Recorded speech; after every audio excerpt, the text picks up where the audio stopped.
what's going on, guys? Logan here. I know I haven't done a video in a while. I probably say that in like every video that I do, because when I decide to do a video, I have like waited for a few months because I'm just trying to gather, ideas on what you guys want to see, stuff like that. But I'd say the biggest question that I got while I was doing this break period is, how do you choose between becoming a field MP and PMO? All right. I know I'm going to break some of your hearts, but honestly, you don't have that choice. It kind of gets made for you by the Marine Corps. Once you get towards the end of the schoolhouse, you're going to have a day where your orders come in, right? And they'll bring you into like the classroom, and they're going to call out different stations. They'll be like, hey, these people stand up, you're going to Hawaii. Or these people stand up, you're going to go to Camp Pendleton, California. So that's kind of how it goes. It's all about needs of the Marine Corps. I know my class, like half of us went to Japan. I was one of those that went to Japan. And I actually so there's a field unit and a PMO unit in Japan. Pretty much everywhere there's a field and PMO unit. But originally I was field. Now once I got to the field unit, once I was in Oki, after about 2 weeks I was FAP'd out to PMO. And what a FAP program is it takes people from one unit and pretty much transitions them over to another unit, and then you're now PMO. They also do this with other MOSs. The main place to do this is over in Oki and maybe in Pendleton, stuff like that. But they'll take different surrounding units, and they'll take a few people from each unit, send them through the PMO military police course, like a short couple-month course, and then boom, they are now going to be PMO for 6 months. And it's pretty cool because it lets us get more support from our fellow units and helps us out with manpower, stuff like that. But I was on a 2-year FAP program because I was a Cat 1 FAP, which is a FAP from a field unit. I know I'm like talking above a lot of people's heads right now. I'm just trying to get as much information as I can. But I'm going to tell you guys ways that you can improve your chance of getting to where you want to go. And the main way that I know that you can actually get exactly what you want 100% of the time is to be number 1 at the top of your military police school class. This means on test scores. This means on performance, behavior, the way you carry yourself. They're gonna take all of this and combine it and choose the top of the class.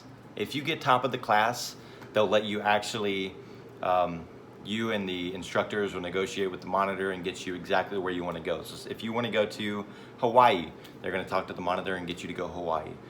If you want to go to Okinawa, I don't know why you'd want to go there, but hey, it's an experience to say the least. But that's your biggest chance on being able to choose on whether or not you want field and PMO. On the PMO side of things, you're going to be pretty much like a cop. You're going to be patrolling. You're going to be standing gates if you're in the States, because we do that in the States, checking IDs. You're that first entry-level protection for the base, right?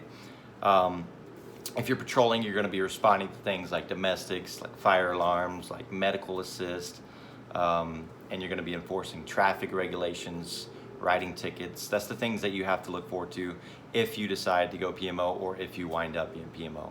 Now on the field side of things, honestly, I can't speak a lot about that because I have never experienced that, but I have had close friends that were in field, and they do a lot of field ops, they do a lot of ranges, they do a lot of, small deployments to like the Philippines when they were in Oki and Korea and stuff like that. They get to do a lot of real Marine Corps. Also, they're going to be more in touch with the Marine Corps because they're on a normal Marine Corps schedule. It's just, you're going to feel like you're more part of the Marine Corps in general, right? PMO, we struggle with that sometimes just due to our schedule, the manpower that we have, due to all of these things. Sometimes you can find yourself getting away from the Marine Corps, but we do try to keep the Marine Corps as closely involved in our day-to-day lives as possible because we are Marines. I highly encourage you guys to try to get PMO if you can. The reason I say this is going to give you more experience when it comes to verbal judo. What I mean by verbal judo is being able to talk, just have a more professional aspect about yourself.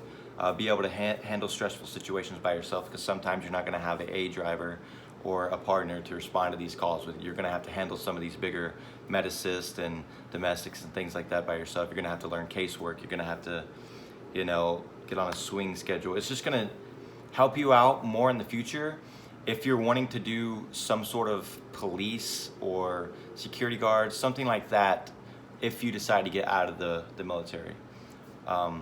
You know, I would recommend the field side if you want to go on deployments, if you want to get that experience with field ops, if you want to get those gun ranges in, if you want to, get down and dirty with stuff, that's where you want to go. You want to go field. Highly encouraged though to try to do both. I didn't get to do both, and I'm not going to get to do both before I get out of the Marine Corps. I did PMO my entire time, and I'm fine with that, because if I decide to, or when I do get out and I decide to go to another law enforcement job, I'm ready. I've got the experience, I have the certs, I have a good resume to submit. So I do encourage that for you guys that plan on staying in law enforcement for the long run. Hey guys, I hope this video definitely helped you out. If it did, go ahead and leave us a thumbs up, and feel free to comment down below if you have any more questions. I can't think of everything to tell you guys off the top of my head, but the questions that you put in the comments, I do see them, even though I don't respond to all of them. I do see them, and I'm planning on making more videos more regularly, because I know you guys are just coming at me with questions. So if you have questions, I need to answer them. But thinking about starting up a series where I rate each military MOS from 1 to 10 on, I don't know, a scale or something like that. So to give you guys more insight on being careful about what you pick for your MOS, because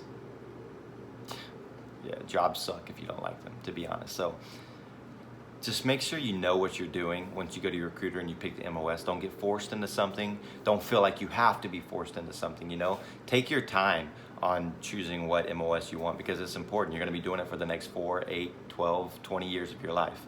So thinking about starting up a series like that, like I said, just leave a comment, man. I'll be sure to get back to you guys or make a video about it on stuff you want to see. Anybody that's leaving for boot camp very soon after I've made this video, good luck to you. I hope you get through it. Strive to be great, get that class leader, get that squad leader position, get that guide, get something like that. It'll help you out, and you could find yourself walking out of boot camp with a meritorious promotion, which looks super good.